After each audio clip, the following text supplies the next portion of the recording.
नमस्कार दोस्तों, Saumya education YouTube channel में आप सभी का स्वागत है। आज हम देखेंगे कक्षा 10वीं हिंदी के जीवन दर्शन शीर्षक के अंदर जीवन का झरना नामक पाठ का व्याख्या और प्रश्न अभ्यास। तो वीडियो के अंत तक बने रहिए और हाँ, आपने अभी तक चैनल को सब्सक्राइब नहीं किया है तो कृपया चैनल को सब्सक्राइब कर लीजिए। तो चलिए शुरू करते हैं आज का वीडियो। चलिए व्याख्या देखते हैं। पहला, यह जीवन क्या है? निर्झर है, मस्ती ही इसका पानी है।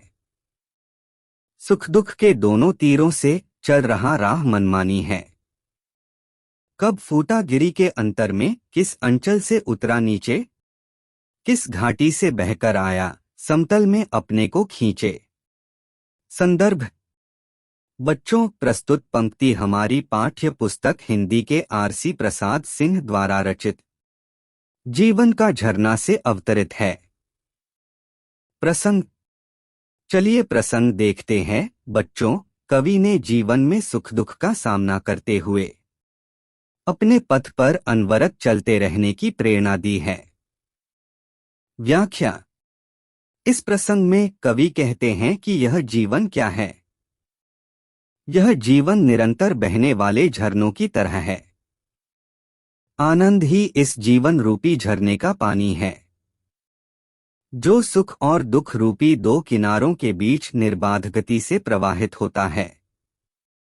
जिस तरह निर्झर का स्रोत पर्वत के अंतर से कब प्रस्फुटित हुआ, किन किन अंचलों और घाटियों से प्रवाहित होता हुआ समतल जमीन पर आकर नदी नाले के रूप में प्रवाहित होने लगता है, उसी तरह जीवन में भी अनेक उतार चढ़ाव आते हैं।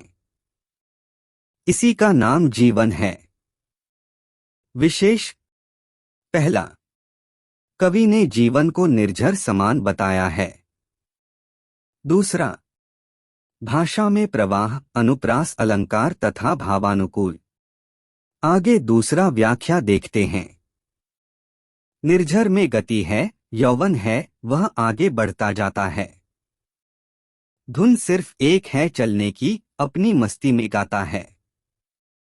बाधा के रोरों से लड़ता, वन के पेड़ों से टकराता, बढ़ता चट्टानों पर चढ़ता, चलता यौवन से मदमाता। संदर्भ: प्रस्तुत पंक्ति हमारी पाठ्य पुस्तक हिंदी के आरसी प्रसाद सिंह द्वारा रचित जीवन का झरना से अवतरित है। प्रसंग: कवि ने निर्झर समान जीवन में आने वाली बाधाओं का सामना करने की बात कही है। व्याख्या: कवि कहते हैं कि जिस प्रकार निर्झर सतत गतिमान रहता है, फलतः तेज प्रवाह के साथ कलकल की मधुर ध्वनि सहित रास्ते में आने वाली बाधाओं को पार करता हुआ, पेड़ों झाड़ियों से टकराता हुआ, अपने तेज प्रवाह रूप यौवन में मस्त अनवरत बहता रहता है, उसी तरह जीवन भी सतत सक्रियता का नाम है। जीवन की गति यौवन काल में सर्वाधिक होती है। फलतः विविध बाधाओं को सरलता से पार करता हुआ यौवनकालीन जीवन अपनी ही मस्ती में लगातार आगे बढ़ता रहता है। विशेष: पहला, सतत आगे बढ़ते रहना ही जीवन का नाम है। दूसरा, जीवन में आने वाली बाधाओं से न घबराएं। तीसरा, भाषा सरल, सहज एवं प्रवाहमयी, अनुप्रास एवं रूपक अलंकार है। अगला, तीसरा व्याख्या देखते हैं। लहरें उठती हैं, गिरती हैं, नाविक तट पर पछताता है। तब यौवन बढ़ता है आगे, निर्झर बढ़ता ही जाता है। निर्झर में गति है, जीवन है, रुक जाएगी यह गति जिस दिन, उस दिन मर जाएगा मानव, जब दुर्दिन की घड़ियां गिन गिन। संदर्भ: प्रस्तुत पंक्ति हमारी पाठ्य पुस्तक हिंदी के आरसी प्रसाद सिंह द्वारा रचित जीवन का झरना से अवतरित है। प्रसंग: कवि ने जीवन रूपी झरना के बारे में लिखा है। व्याख्या: कवि कहते हैं कि पानी की लहरें उठती व गिरती हैं, लहरों में नाव चलाने वाला नाविक लहर रूपी बाधाओं को देखकर निराशा से भर पछताने लगता है, तब निर्झर के तेज प्रवाह में ही उसका जीवन सन्निहित है। यह जानकर नाविक जोश से भर आगे बढ़ता है। जीवन में सतत गतिशीलता होती है। जिस दिन यह गति रुक जाती है, मनुष्य सक्रिय रहना छोड़ देता है, उसी दिन से उसके बुरे दिन शुरू हो जाते हैं तथा एक एक दिन उसे बहुत ही भारी पड़ता है और प्रवाह, सक्रियता छोड़े निर्झर की भांति उसका जीवन समाप्त हो जाता है। विशेष पहला, सतत चलते सहना जीवन और रुक जाना ही मरण है। दूसरा, भाषा सरल सहज प्रवाहमयी अनुप्रास अलंकार है।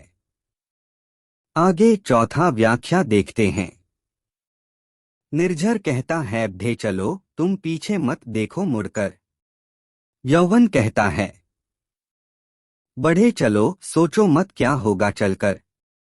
चलना है, केवल चलना है, जीवन चलता ही रहता है।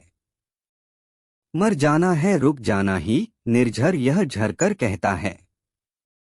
संदर्भ: प्रस्तुत पंक्ति हमारी पाठ्य पुस्तक हिंदी के आरसी प्रसाद सिंह द्वारा रचित जीवन का झरना से अवतरित है।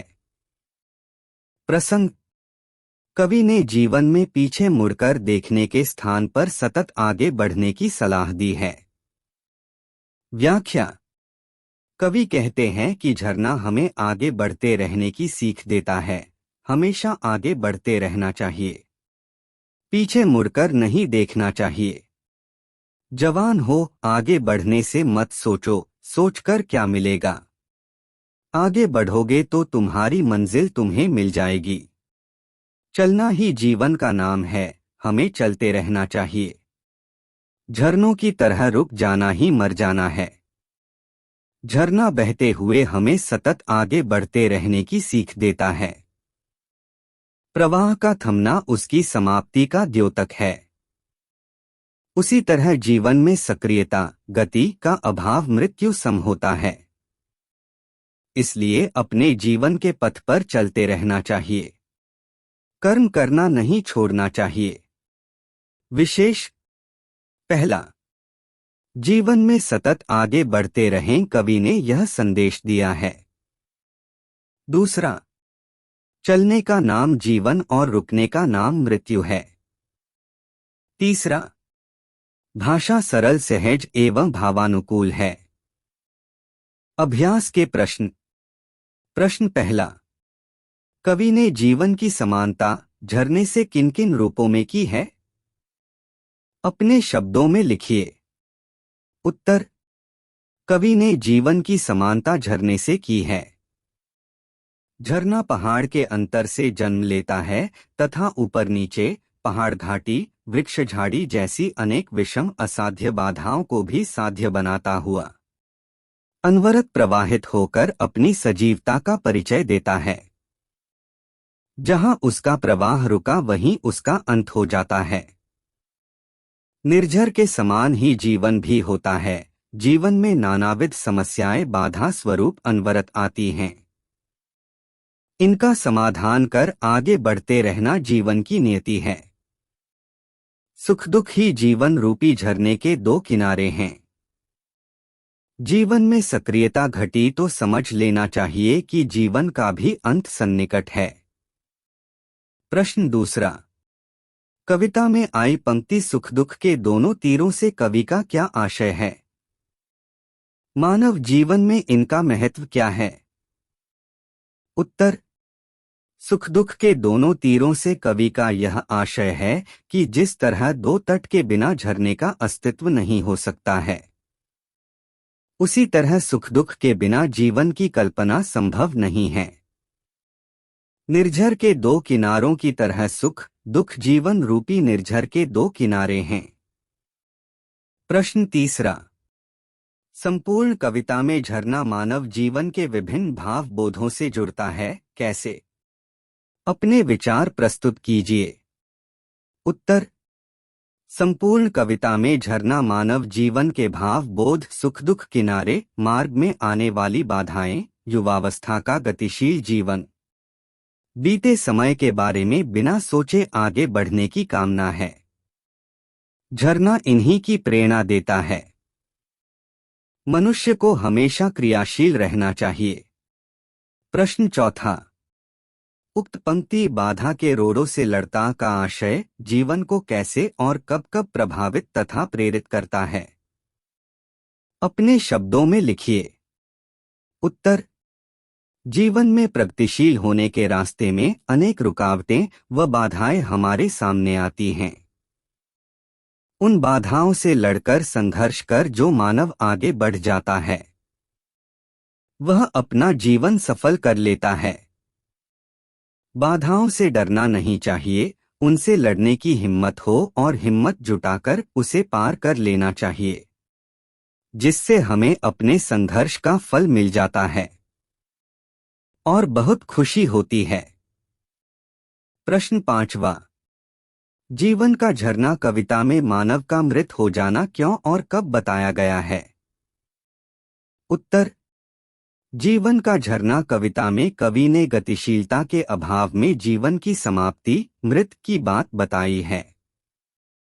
क्योंकि जीवन सतत विघ्न बाधाओं से लड़ते उनका समाधान खोज आगे बढ़ने में सन्निहित है। निर्झर सम आगे बढ़ने का नाम ही जीवन है। प्रश्न छठवा। कविता की उन पंक्तियों को लिखिए जो मानव मन को संघर्ष के लिए प्रेरित करती हैं। उत्तर। बाधा के रोड़ों से लड़ता वन के पेड़ों से टकराता, बढ़ता चट्टानों पर चढ़ता, चलता यौवन से मदमाता। लहरें उठती हैं, गिरती हैं, नाविक तट पर पछताता है। निर्झर कहता है बढ़े चलो, तुम पीछे मत देखो मुड़कर। यौवन कहता है बढ़े चलो, सोचो मत क्या होगा चलकर। चलना है केवल चलना है, जीवन चलता ही रहता है। मर जाना है रुक जाना है, निर्झर यह झरकर कहता है।